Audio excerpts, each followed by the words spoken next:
신명기 17장 1절에서부터 20절 말씀까지 교독하겠습니다. 1절 말씀. 흠이나 악질이 있는 소와 양은 아무것도 내 하나님 여호와께 드리지 말지니 이는 내 하나님 여호와께 가증한 것이 됨이니라. 네 하나님 여호와께서 내게 주시는 어느 성 중에서든지 너희 가운데에 어떤 남자나 여자가 네 하나님 여호와의 목전에 악을 행하여 그 언약을 어기고 가서 다른 신들을 섬겨 그것에게 절하며 내가 명령하지 아니한 이롤 성신에게 절한다 하자. 그것이 내게 알려짐으로 내가 듣거든 자세히 조사해 볼지니 만일 그 일과 말이 확실하여 이스라엘 중에 이런 가증한 일을 행함이 있으면 너는 그 악을 행한 남자나 여자를 내 성문으로 끌어내고 그 남자나 여자를 돌로 쳐 죽이되 죽일 자를 2사람이나 3사람의 증언으로 죽일 것이요 한 사람의 증언으로는 죽이지 말 것이며 이런 자를 죽이기 위하여는 정인이 먼저 그에게 손을 댄 후에 뭇 백성이 손을 댈지니라. 너는 이와 같이 하여 너희 중에서 악을 제할지니라. 네 성 중에서 서로 피를 흘렸거나 다투었거나 구타하였거나 서로 간에 고소하여 내가 판결하기 어려운 일이 생기거든 너는 일어나 네 하나님 여호와께서 택하실 곳으로 올라가서 레위 사람 제사장과 당시 재판장에게 나아가서 물으라. 그리하면 그들이 어떻게 판결할지를 내게 가르치리니 여호와께서 택하신 곳에서 그들이 내게 보이는 판결의 뜻대로 내가 행하되 그들이 내게 가르치는 대로 삼가 행할 것이니 곧 그들이 내게 가르치는 율법의 뜻대로 그들이 내게 말하는 판결대로 행할 것이요 그들이 내게 보이는 판결을 어겨 좌로나 우로나 치우치지 말 것이니라. 사람이 만일 무법하게 행하고 네 하나님 여호와 앞에 서서 섬기는 제사장이나 재판장에게 듣지 아니하거든 그 사람을 죽여 이스라엘 중에서 악을 제하여 버리라. 그리하면 온 백성이 듣고 두려워하여 다시는 무법하게 행하지 아니하리라. 네가 네 하나님 여호와께서 내게 주시는 땅에 이르러 그 땅을 차지하고 거주할 때에 만일 우리도 우리 주위의 모든 민족들 같이 우리 위에 왕을 세워야겠다는 생각이 나거든 반드시 내 하나님 여호와께서 택하신 자를 내 위에 왕으로 세울 것이며 내 위에 왕을 세우려면 내 형제 중에서 한 사람을 할 것이요 내 형제 아닌 타국인을 내 위에 세우지 말 것이며 그는 병마를 많이 두지 말 것이요 병마를 많이 얻으려고 그 백성을 애굽으로 돌아가게 하지 말 것이니 이는 여호와께서 너희에게 이르시기를 너희가 이후에는 그 길로 다시 돌아가지 말 것이라 하셨음이며 그에게 아내를 많이 두어 그의 마음이 미혹되게 하지 말 것이며 자기를 위하여 은금을 많이 쌓지 말 것이니라. 그가 왕 위에 오르거든 이 율법서의 등사본을 레위 사람 제사장 앞에서 책에 기록하여 평생에 자기 옆에 두고 읽어 그의 하나님 여호와 경외하기를 배우며 이 율법의 모든 말과 이 규례를 지켜 행할 것이라. 20절 말씀 다 같이. 그리하면 그의 마음이 그의 형제 위에 교만하지 아니하고 이 명령에서 떠나 좌로나 우로나 치우치지 아니하리니 이스라엘 중에서 그와 그의 자손이 왕위에 있는 날이 장구하리라. 아멘. 신명기 17장에서도 모세의 설교는 계속됩니다. 여호수아 장군의 인도로 가나안 땅에 들어가기 위해서 준비하고 있는 하나님의 백성인 이스라엘 사람들에게 주시는 말씀입니다. 15장에서는 가나안 땅에 살고 있는 이방인과 같이 야박하게 살지 말라고 합니다.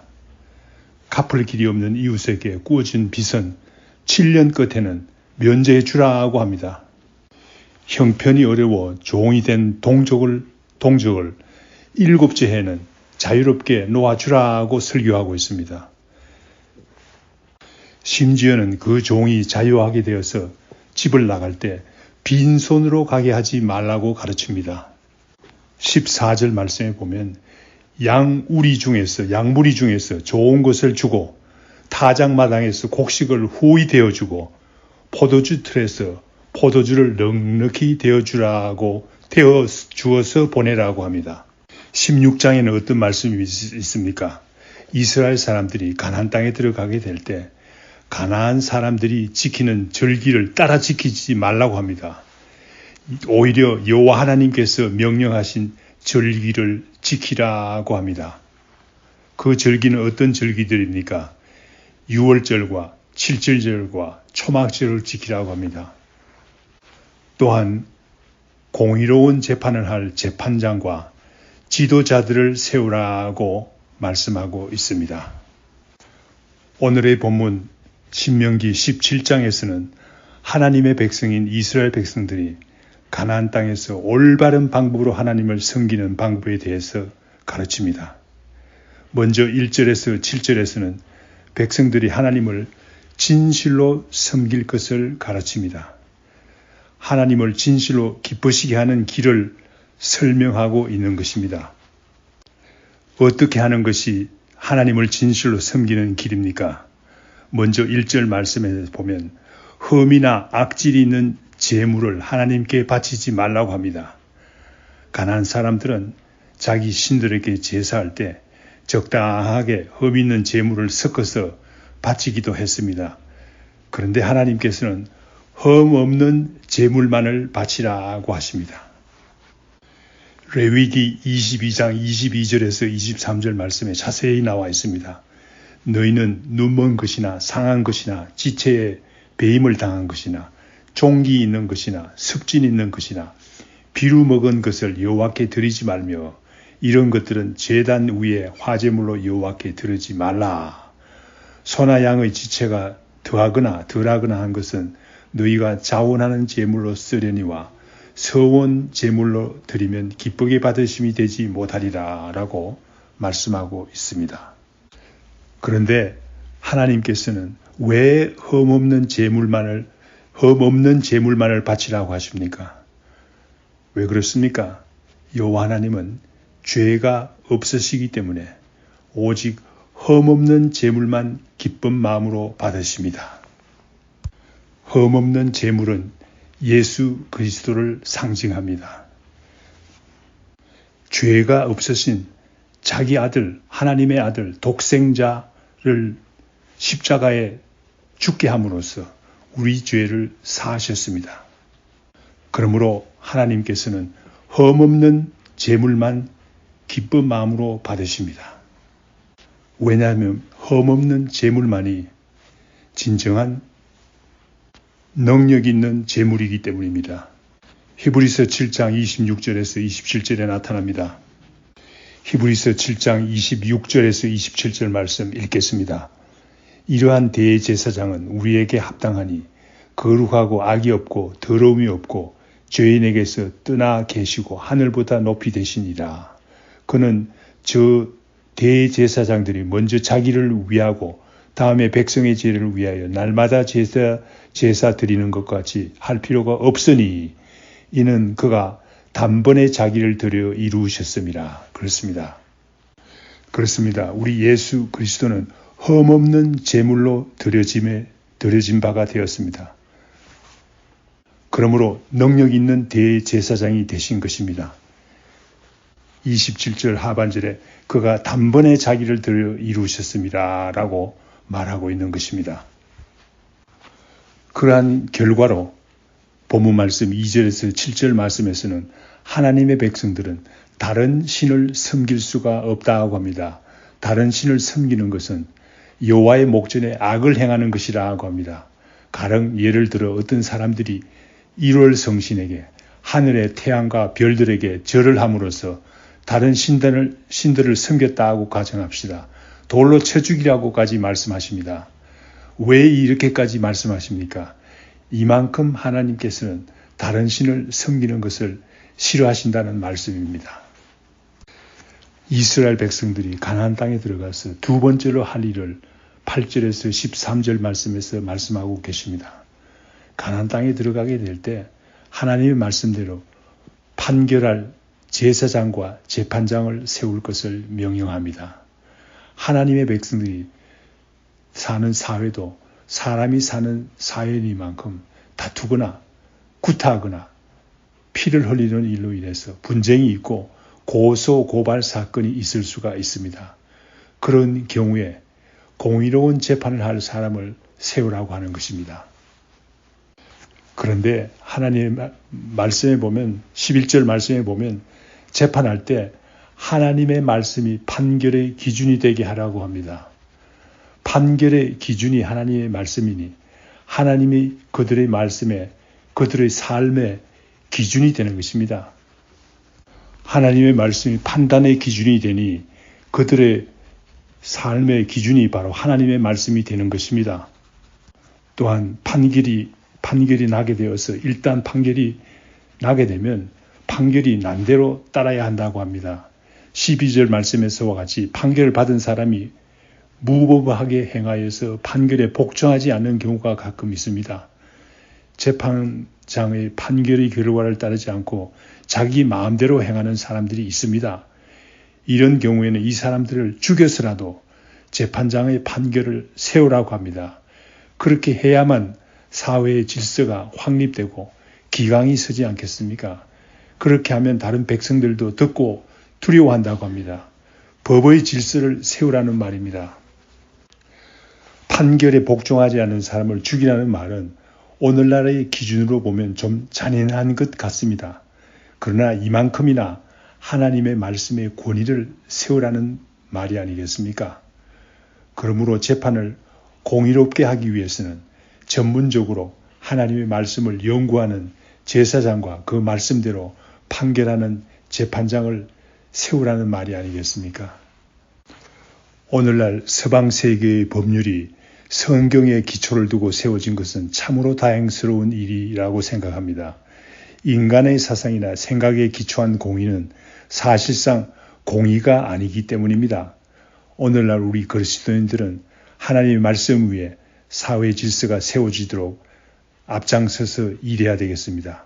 또한 그러한 법을 지키는 일에 앞장서야 되겠습니다. 신명기 17장 14절에서 20절 말씀에서는 세 번째로 말씀하고 있습니다. 가나안 땅에 들어가서 왕을 세울 때 하나님의 말씀으로 다스리는 자를 왕으로 세우라고 합니다. 본문 말씀에서 왕을 세우는 자세한 기준을 제시하고 있습니다. 먼저 15절 상반절에 내 하나님 여호와께서 택하신 자를 내 위에 왕으로 세울 것이라 라고 했습니다. 하나님께서 택하신 자를 왕으로 세우라는 말입니다. 하나님께서 택하신 자는 어떤 사람입니까? 보기에 예수 잘 믿는 사람입니까? 아닙니다. 스스로 예수 믿는 사람이라고 고백하는 사람입니까? 아닙니다. 미국의 대통령 선거 역사를 살펴보면 좋은 예가 있습니다. 1980년 대통령 선거는 당시 대통령인 지미 카터 대통령을 다시 뽑느냐 아니면 로널드 레이건을 뽑느냐를 결정할 때였습니다. 당시 지미 카터는 스스로 고백하기를 나는 본어게인 크리스찬이라고 스스로 말했습니다.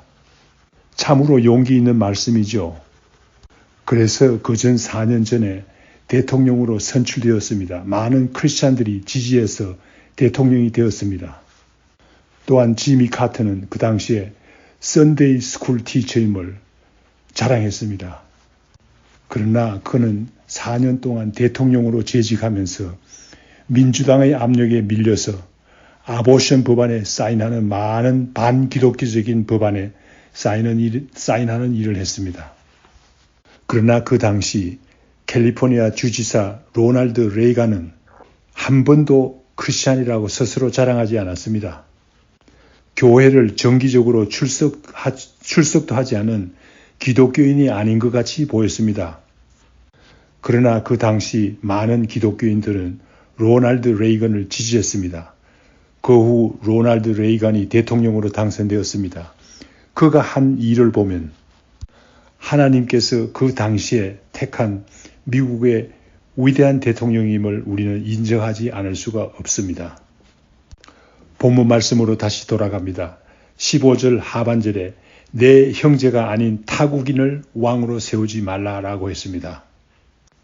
미국의 헌법에 대통령이 되기 위해서는 미국에서 태어나야 한다는 조항이 있습니다. 아마도 본문 말씀의 의미가 반영되어 있음을 알 수가 있습니다. 16절 말씀에 보면 병마를 많이 두지 말 것이요 라고 말하고 있습니다.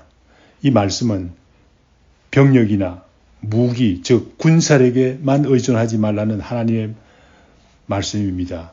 하나님께 의지하고 나라를 다스리라는 말입니다.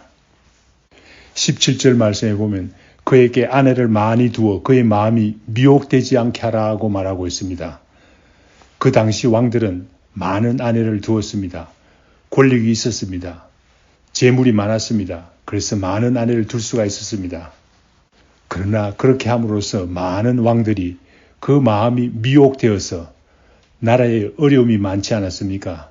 사실상 다윗 왕까지도 아내를 많이 둠으로 얼마나 이스라엘의 어려움이 참 많았습니까? 17절 하반절에는 자기를 위하여 은금을 많이 쌓지 말라고 하고 있습니다. 왕이 되면 권력이 있습니다. 저절로 많은 뇌물이 들어옵니다. 재산을 쌓을 기회가 많이 생깁니다. 그런데 그렇게 하지 말라는 말입니다. 은금이 많으면 어떻게 됩니까? 교만하게 됩니다. 아내가 많으면 자녀가 많습니다. 그래서 든든하게 보입니다. 나라에 무기가 많으면, 병력이 많으면, 무기가 많으면 군사력이 강하기 때문에 든든하게 생각이 됩니다. 18절, 20절 말씀에 보면 그렇게 하지 말고 오히려 율법서의 등사본을 옆에 두고 하나님의 말씀을 읽으라고 합니다. 하나님의 말씀을 읽음으로 여호와를 경외하는 마음을 늘 가지고 통치하라는 말이 아니겠습니까? 왕이 먼저 자신이 읽는 하나님의 말씀대로 살아라고 합니다. 하나님의 말씀대로 살 때 어떻게 됩니까? 살 때 교만하지 않게 됩니다. 형제 위에 교만하지 않으면 백성들이 스스로 존경하는 왕이 될 수 있다는 말입니다. 그렇게 되면 왕위가 든든하게 서게 된다는 말이 아니겠습니까? 또한 자신의 왕위가 굳건히 세워질 뿐만 아니라 대대로 자손들이 왕이 되어서 나라가 굳건히 서게 된다는 말입니다. 오늘날 우리나라 대한민국과 미국에 필요한 말씀입니다. 꼭 필요한 말씀이 아니겠습니까? 이 말씀을 가지고 우리가 기도해야 되겠습니다. 나라를 위해서 기도해야 되겠습니다. 하나님께서 택하신 대통령이 뽑힐 수 있도록 우리가 기도해야 되겠습니다. 다 같이 기도하겠습니다. 하나님 아버지, 우리에게 정성을 다해서 여호와 하나님을 섬기는 진실한 마음을 주시옵소서. 우리 백성들에게 우상을 섬기는 마음을 없이 하여 주옵시고 오로지 하나님만을 섬기는 진실한 주의 백성들이 되게 하옵소서.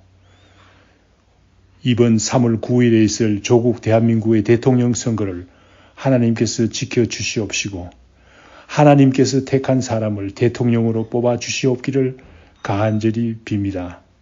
예수님의 이름으로 기도합니다. 아멘. 하늘에 계신 우리 아버지여, 이름이 거룩히 여김을 받으시오며 나라의 임하옵시며 뜻이 하늘에서 이룬 것 같이 땅에서도 이루어지이다. 오늘날 우리에게 일용할 양식을 주옵시고 우리가 우리에게 죄 지은 자를 사하여 준 것 같이 우리 죄를 사하여 주옵시고 우리를 시험에 들게 하지 마옵시고 다만 악에서 구하옵소서. 대개 나라와 권세와 영광이 아버지께 영원히 싸움나이다. 아멘.